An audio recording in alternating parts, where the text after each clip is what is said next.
Legacy Precious Metals is the company that I trust to give you good and patient counsel for investing in your retirement. The Biden administration has caused a financial crisis, and they have no clue how to fix it. Oil prices have skyrocketed, and when oil prices go up, not only do your expenses go up, but the cost of transportation and shipping spikes, leading the prices of goods to rise. And we are already seeing record inflation. That's the last thing that we need. Our economy is in trouble, and you need to take steps to protect yourself. If all your money is tied up in stocks, bonds, and traditional markets, you may be vulnerable. So gold is one of the very best ways to protect your retirement. No matter what happens, you own your own gold. It's real, it's physical, and it's always been valuable since the dawn of time. Call Legacy Precious Metals today at 866-528-1903 or visit them online at legacypminvestments.com. That's legacypminvestments.com, where you can download the free investor's guide. You can also go to my Facebook page, Jenna Ellis. I am a public figure on Facebook, and I just posted yesterday a really great interview with the president of Legacy Precious Metals, who is discussing why you need to start your retirement account even if you're in your 20s or 30s. There is always a great time to protect your retirement and invest, just like you want to protect your health over the long term. So go to Legacy Precious Metals at legacypminvestments.com or call 866-528-1903. As a constitutional law attorney, former senior legal advisor and personal counsel to President Donald J. Trump, Jenna Ellis believes in the rule of law and the importance of integrity in our elections. And she's ready to tackle the big cultural and legal issues facing America. This is the Jenna Ellis Show. Here is your host, Jenna Ellis. Welcome to the Jenna Ellis Show. I am your guest host, Pastor John Amanchukwu. And I already know what you are saying. That doesn't sound, nor does it look like Jenna Ellis. You are right. She is taking a much needed break as she gears up for 2023, but she has given me the distinct honor to be a guest host on her show. Thank you so much, Jenna Ellis. I want to talk to you today about a few things. I want to show a video from a school board address that I delivered about 2 months ago at the Wake County Public School System. And I want to talk about Alice Bailey's 10-point plan. And Proverbs chapter 14, verse 34, it says that righteousness exalteth a nation, but sin is a reproach to any people. Righteousness is a blessing to a nation, but unrighteousness causes that nation to be demoted in the eyes of God. Proverbs chapter 22, verse 6 says, train up a child in the way he should go, and when he is old, he will not depart from it. It's the role of parents to train up their children in the admonition of the Lord. As we see the culture attempting to attack Christianity, as we see the onslaught of gender theory and queer theory, Marxism and cultural Marxism, as we see critical race theory even pushed in many of our public schools, it's imperative that parents take the role of being the shepherds of their children at home. At this time, I want to show this video from my school board address. Luke chapter 17 and 2 says that it's better for a person to have a millstone tied around their neck and to be thrown into the sea than for anyone to harm or damage a child. And so the question today to the school board is, only you know whether or not your role, the policies, the curriculum, and the things that you allow in this school system in Wake County, only you know whether or not a millstone is tied around your neck. The reality is this: God is going to judge every last one of you for decisions that are made on behalf of children. You know, this past year we spent $1 million on a diversity office. And how did that benefit black children? How did it benefit children in general? Well, 78% of 3rd through 8th grade black students are not proficient in math in Wake County. We're wasting taxpayer dollars putting money towards this diversity office that's not benefiting those who need it the most. 66% of 3rd through 8th grade students are not proficient in reading. Black students, they're not reading on grade level. They're not performing mathematically, and they're not going to be able to get jobs in the fields like STEM. But we're wasting money on a diversity, equity, and inclusion office while we are failing black students in the name of diversity. You know, in the Jim Crow era, black students were locked out of the public school system. But today they are trapped in. And many of these students need options. They need school choice. They need the opportunity to take their taxpayer dollars and take it to school systems that will benefit them and support them and educate them. And as we talk about inclusion and making sure that the trans student feels comfortable and the queer student feels comfortable, what does that have to do with reading, writing, and arithmetic? As we are teaching cultural Marxism and grooming children to be the next pervert, we are damaging our kids in this public school system, and it needs to stop. And as you see in this video, I went down to the Wake County Public School System and gave them the what for. And this is necessary. This is needed in our culture. We need more men. You know, we always have the mama bears on the front lines prepared to speak up and to discuss the issues that's going on with their child as it relates to education. But we need more men. We need more pastors in particular to leave their pulpits and to go down to local school board meetings and to address the issues that are attacking the hearts and the minds of our children. If you want to see more of this school board message, you can go to my YouTube page at Rev Woo Truth. That's REVWU Truth to find out more information about what I'm doing. Listen, as a result of that school board message, I have received over 30 invitations nationally to go to school board meetings and to talk about gender theory, queer theory, the chemical castration that's taking place upon our children, and to talk about critical race theory. Our children today are being indoctrinated in the public school system, and we need voices. We need capable voices on the front lines exposing the truth about what is taking place.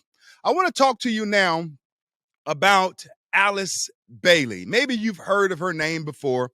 If you haven't, this will be very educational for you. Alice Bailey is known as one of the prophetess of the New Age movement. She described the majority of her work as having been telepathically dictated to her by a master of wisdom or spirit entity identified as Dwal Kul. Alice Bailey's writings are so revered and authoritative to such an extent that her New Age views and philosophies have a social, spiritual, and political impact on politicians, various nations, and also the United Nations.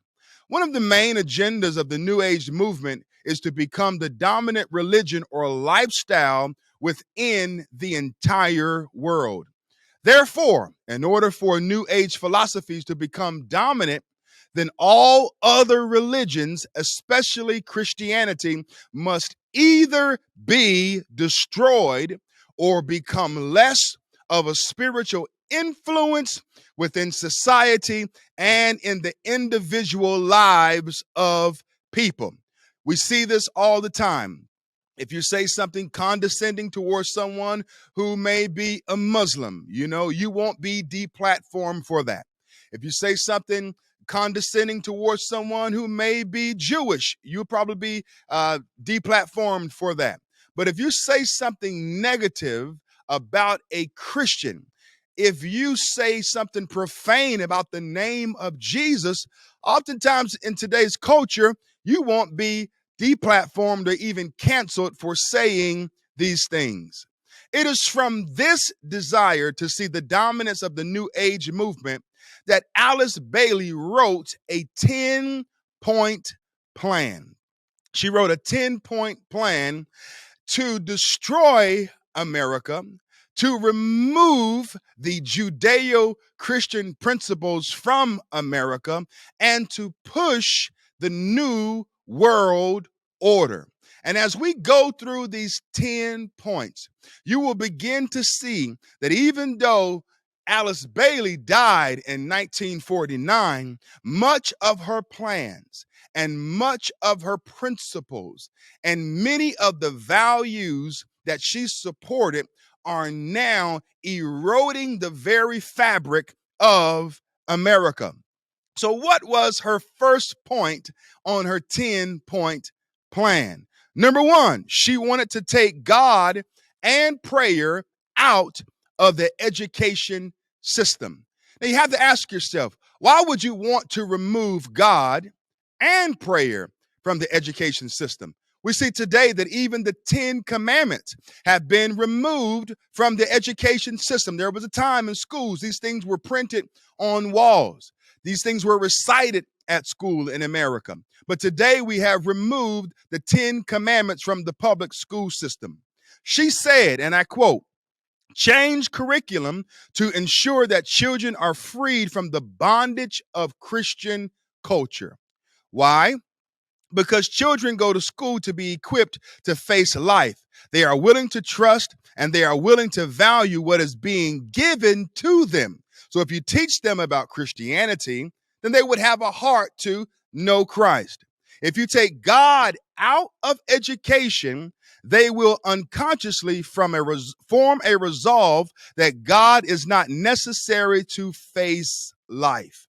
They will focus on those things the schools counts them worthy to be passed on, and they will look at God as an additional if one can afford the additional. So God becomes an add-on if you remove God from the public school system.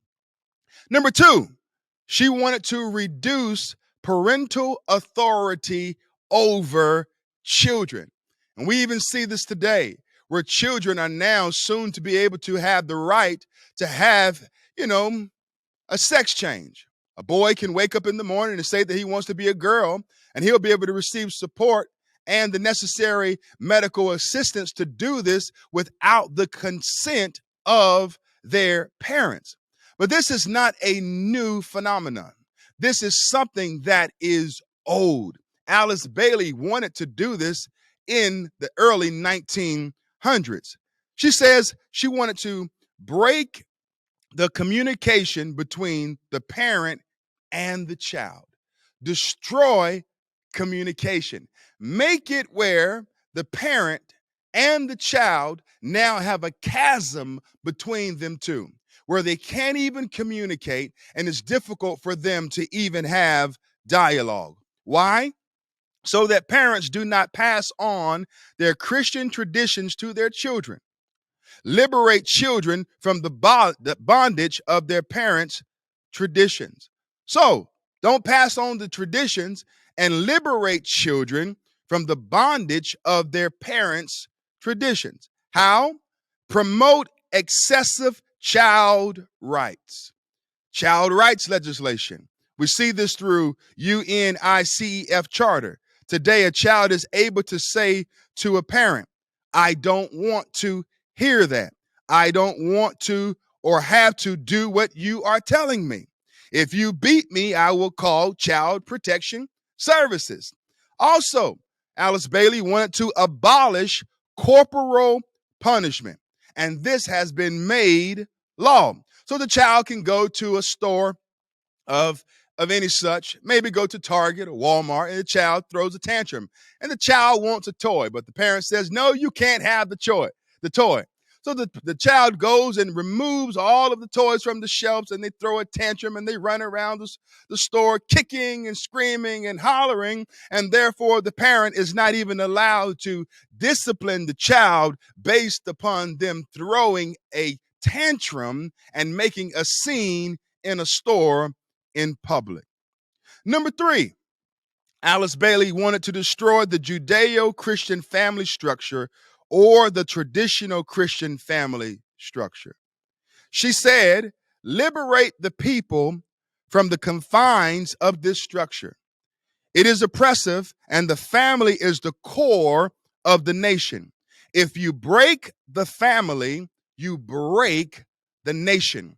Let that sink in. If you break the family, then you will in turn break the nation. Isn't this the same thing that we heard Black Lives Matter talk about during the summer of 2020 when they said that they wanted to destroy the nuclear family?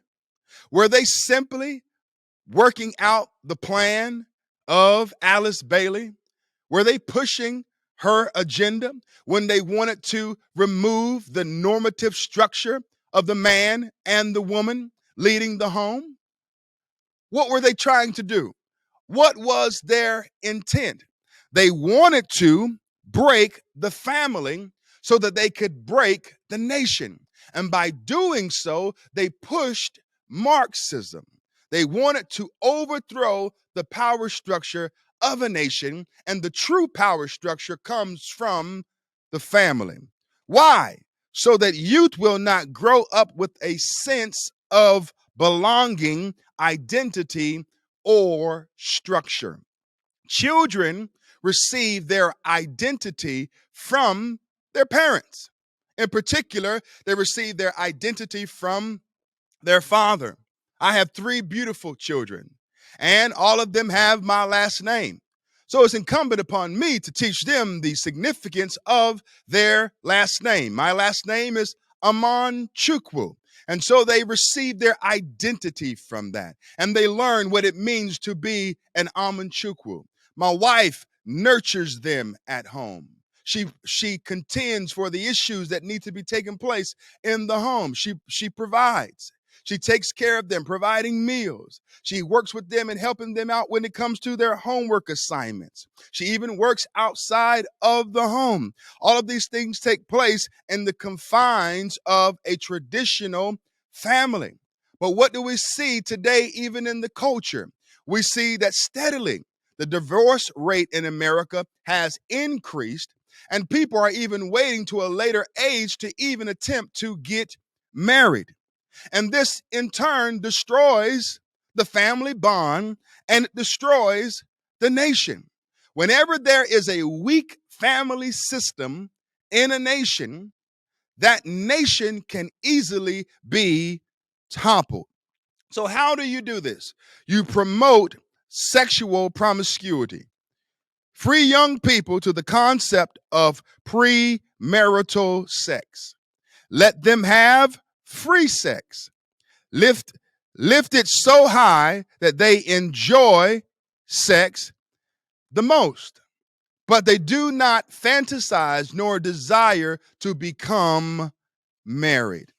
The 4th point that Alice Bailey sought to push in America as a means of pushing a new world order, she said this: if sex is free, then make abortion legal and make it easy. So number 3, destroy the family, make it easy to have sex. And then point number 4, if sex is free, then make abortion legal and make it easy. And we just witnessed a horrific tragedy take place in America. Politicians campaigned on the notion of abortion on demand. In California, they passed a law where a baby can be aborted all the way up to birth. In Detroit, they passed the same law.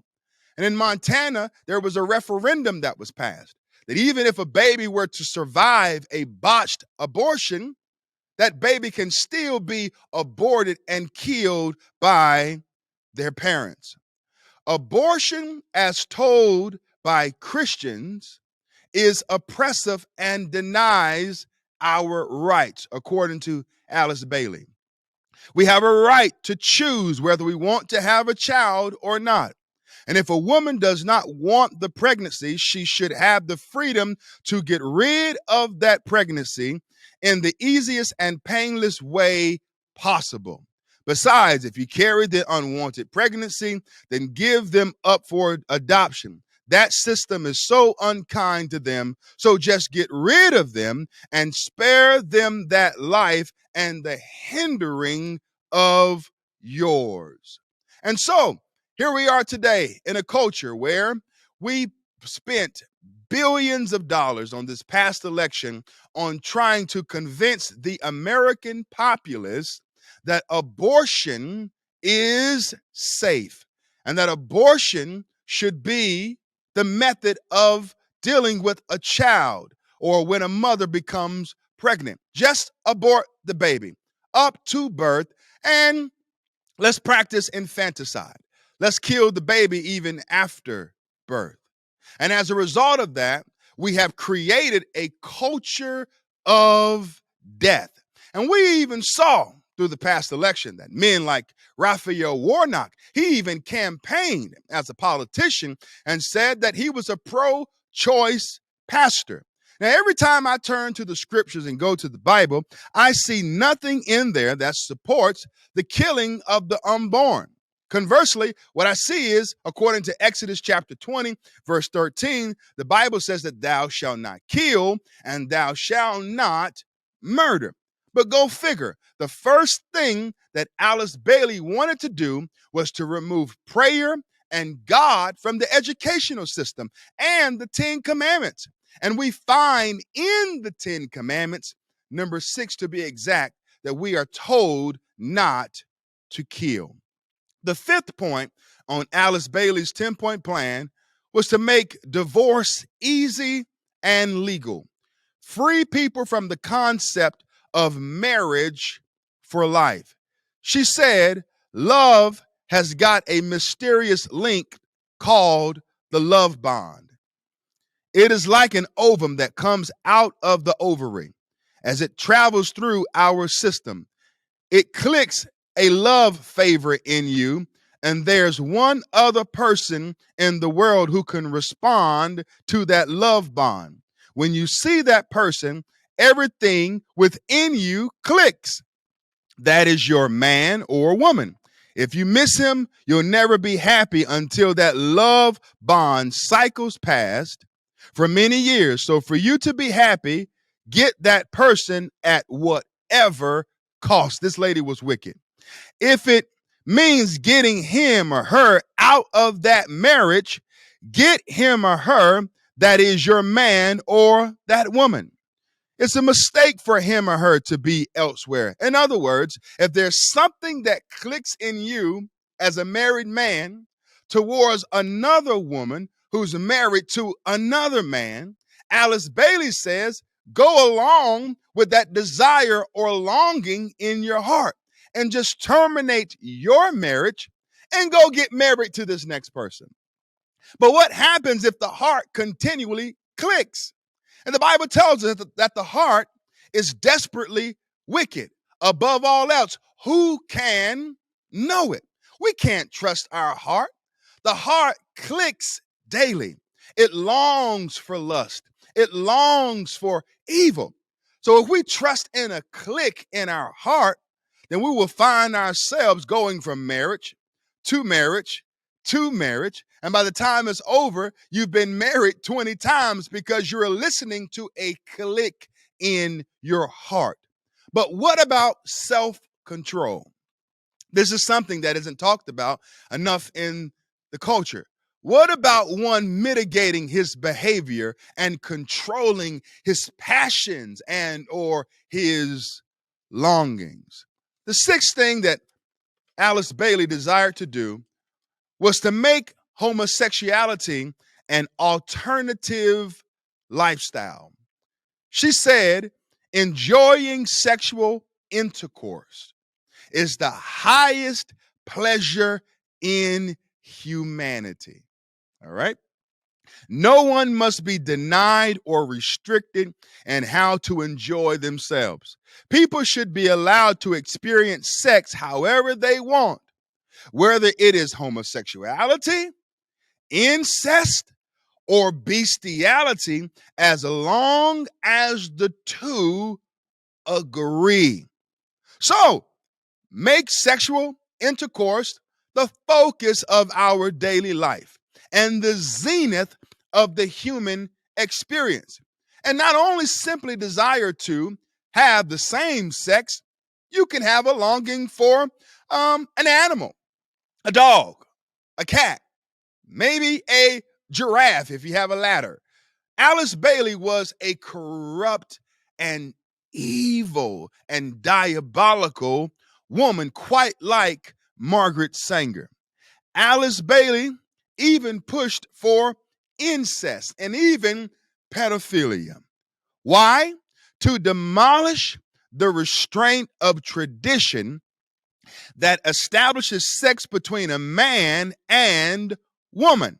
So if you want to destroy the nuclear family, if you want to destroy marriage, let's create this surge and this passion within the American populace where men begin to long after men and women begin to long after women. And as a result of this, you will even reduce the population in this country. She sought to further the agenda of population control, to abolish creation roles, and to incorporate the satanic mantra, do what thou wilt. The seventh thing that Alice Bailey sought to do was to debase art and make it run mad. She said the arts are one of the primary keys to changing culture. Why?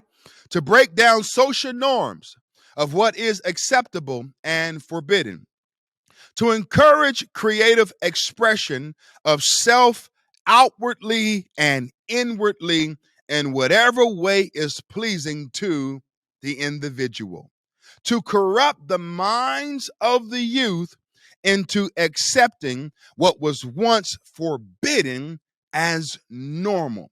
She sought to do this through the arts.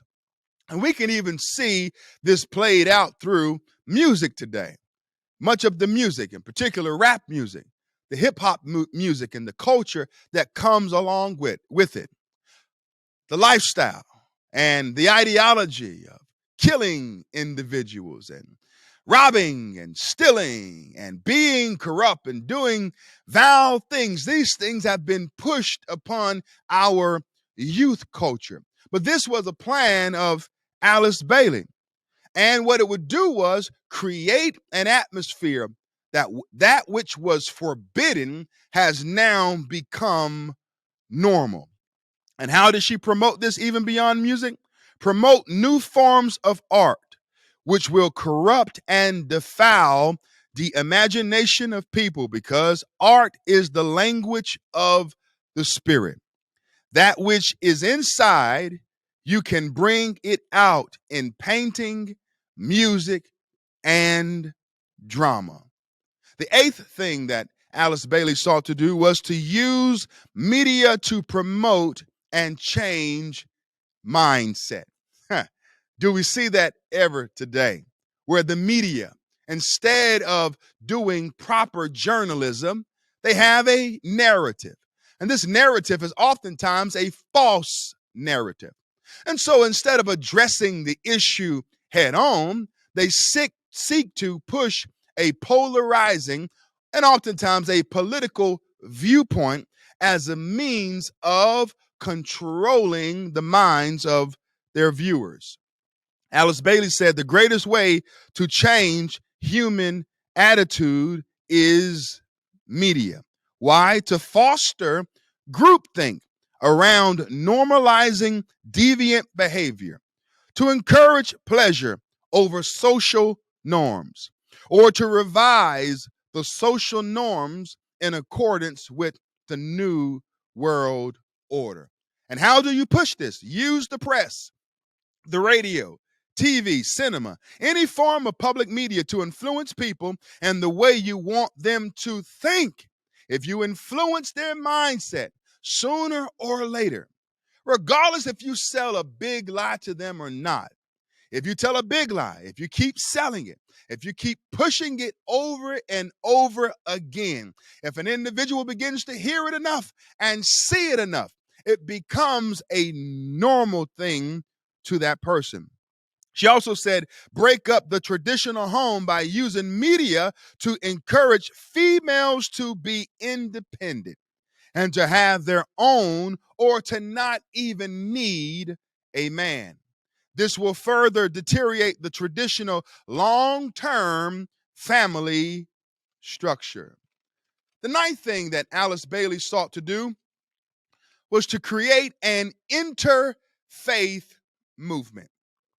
She said, promote other faiths to be at par with Christianity, and break this thing about Christianity as being the only way to heaven.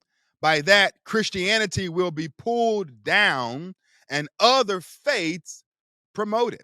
It was Jesus who said that I am the way, the truth, and the life. No one comes to the Father but by me. But Alice Bailey sought to destroy that by pushing an interfaith movement to the point where everyone begins to believe that we're all on different paths, serving the same God, and we end up in the same place. Why? To increase the levels of tolerance. In order for tolerance to thrive, there must be agreement. And where there is agreement, there must be unity. So, increase the levels of tolerance and acceptance among man that all religions are equal, thereby promoting a false peace. To employ the thought that all religions and spirituality lead to God, to lay the groundwork that will usher in the one world religion. How? Promote the importance of man in determining his own future and destiny. In other words, Alice Bailey pushed humanism. Tell man he has the right to choose what he wants to be and he can make it happen. He has the right to determine his cause. In other words, make man God. Make man God. If God made you a man and you want to be a woman, you have the right to change your sex. When at the end of the day, that's impossible. But you can mutilate yourself. You can castrate yourself.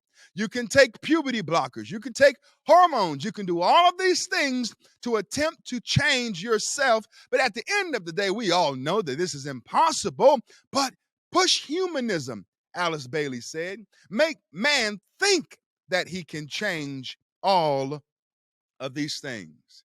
And finally, here is the clincher. This is the big grand slam. The 10th thing that Alice Bailey sought to do was to get government to make all of these 10 points law. Did you hear that? Get government to make all of these 10 points law and get the church to endorse these changes. Let that sink in. After pushing all of these subsequent 10 points, 9 points rather, the 10th thing that she sought to do was to get the government to make it law and to get the church to support it. She said the church must change its doctrine and accommodate the people by accepting these things and put them into its structures and systems. So the church must reject the Bible, and the church must go against God's ordained authority. And the church must become synonymous with government to the point where government is now leading the church. But that was never God's influence upon the church. The church is represented as God's bride. And the groom, the one that controls the church and leads the church, is God.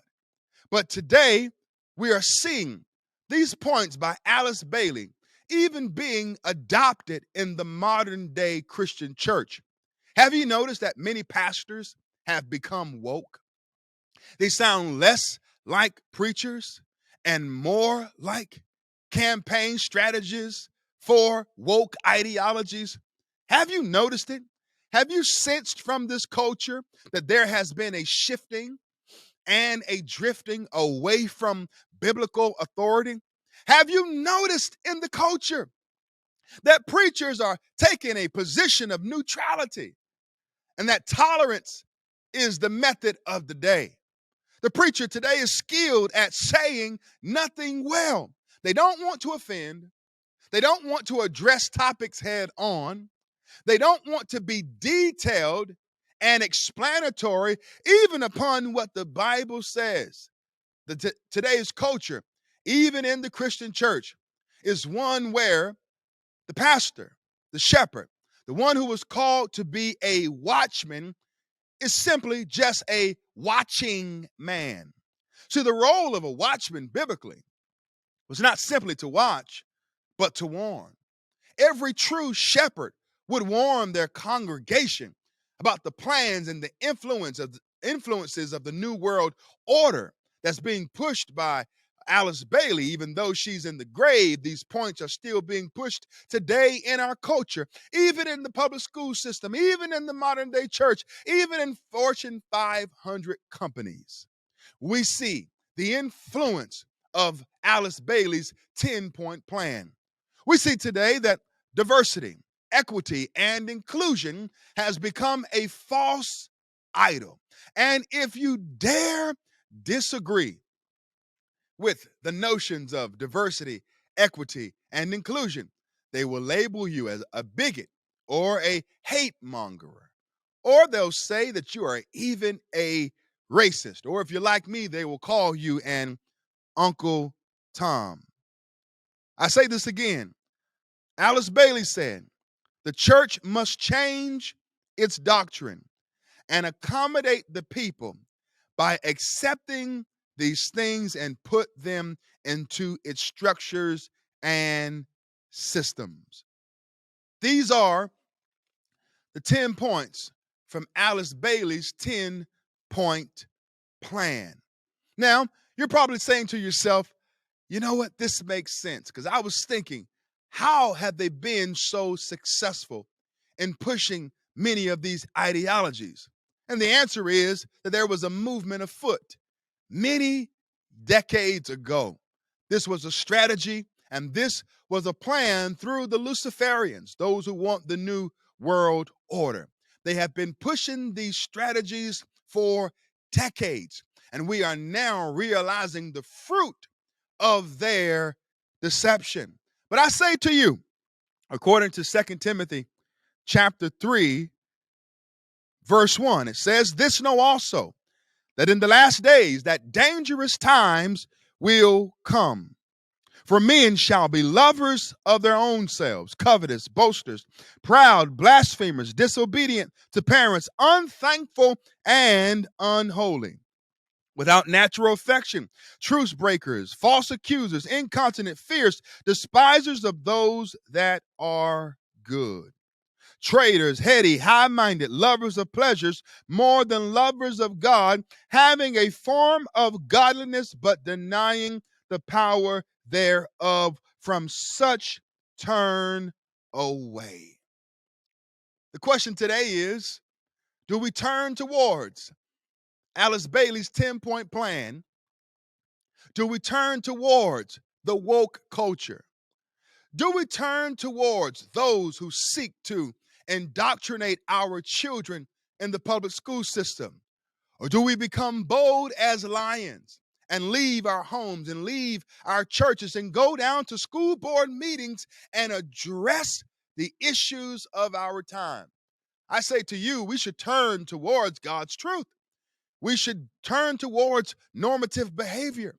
We should turn towards that which we know to be true and just.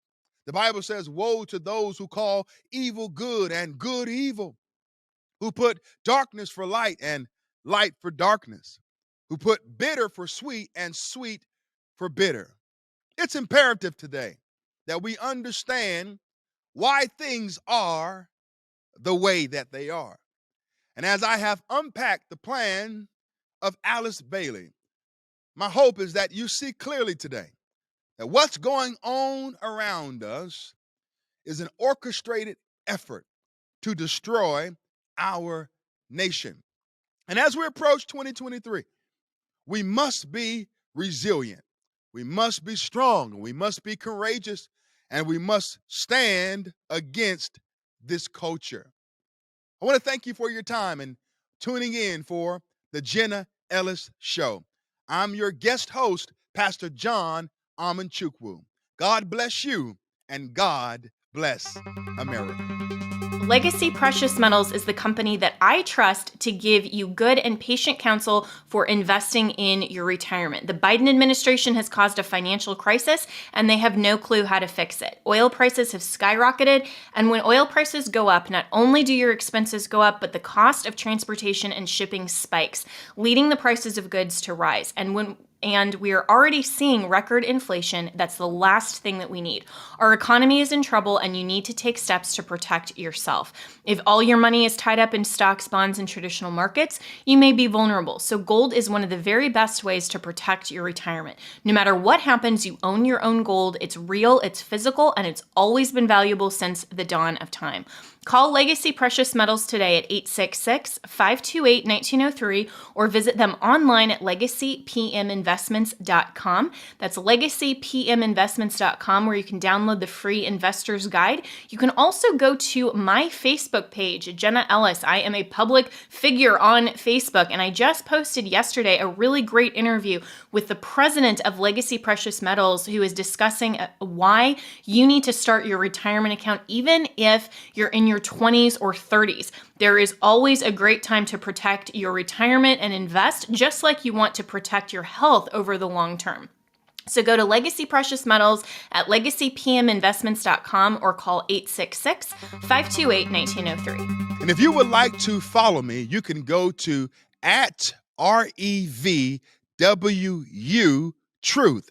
That's Rev Woo Truth. Follow me on Twitter, on Instagram, and on YouTube. And you can go to my website. That's johnamanchukwu.com. JOHNAMANCHUKWU.com. Thank you for your support.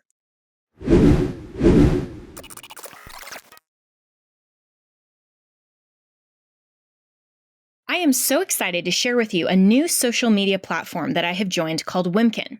Wimkin is a new free speech social media platform that is at the forefront of the war on free speech. Wimkin offers all of the features of Facebook, YouTube, TikTok, and more, but from a conservative, patriotic founder, so you don't have to worry about data privacy or censorship when posting or accessing your content. You may not have heard of them yet, as they've been banned by the App Store for months, while at the #1 spot in social networking on Google Play and Apple. But Wimkin has fought those bans and won, without compromising free speech and American values. They've been shut down by server providers and subpoenaed by the January 6th committee, squashed by PayPal, their financial institutions, and more. But Wimkin is still standing firm and growing fast. So join me and nearly 9 million of your fellow patriots by creating your free profile today. So take it from me, Wimkin is the real deal. The platform acts like a Facebook, YouTube, TikTok, and Twitter combined, but with true freedom of speech and full data privacy. So join me and download Wimkin today, and you can find them in Google Play or the Apple App Store or wimkin.com. That's WIMKIN.com. And as a bonus feature, you can stream my show, The Jenna Ellis Show, on Wimkin starting now. My Pillow is excited to announce the original My Slippers are back in stock just in time for the holidays. Last Christmas, you made our slippers the #1 selling My Pillow product, and now they have added smaller sizes, larger sizes, wide sizes, and new colors. What makes My Slippers different is the exclusive 4-layer design that you're not going to find in any other slippers. My Slippers' patented layers make them ultra comfortable, extremely durable, and they help relieve the stress on your feet from all the running around this holiday season. Wear them anytime, anywhere, and save $90 off with promo code Jenna. That's only $49.98 per pair when you use promo code Jenna. That's JENNA. You'll absolutely love My Slippers. I love them too. In fact, I wear them all the time when I'm recording my podcast, and I love the fact that they are indoor-outdoor wear. So I can go from inside recording my podcast, sipping my coffee, to walking outside to get the mail. So you will absolutely love My Slippers. And now they are also extending their 60-day money-back guarantee until March 1st, 2023, making them the best Christmas gifts ever. So go to mypillow.com and use promo code JENNA, or call 1-800-564-8475 and use promo code Jenna to save $90 off the original My Slippers. So that's only $49.98 a pair. Quantities will not last, so go and order now. Support Mike Lindell and support the Salem Podcast Network.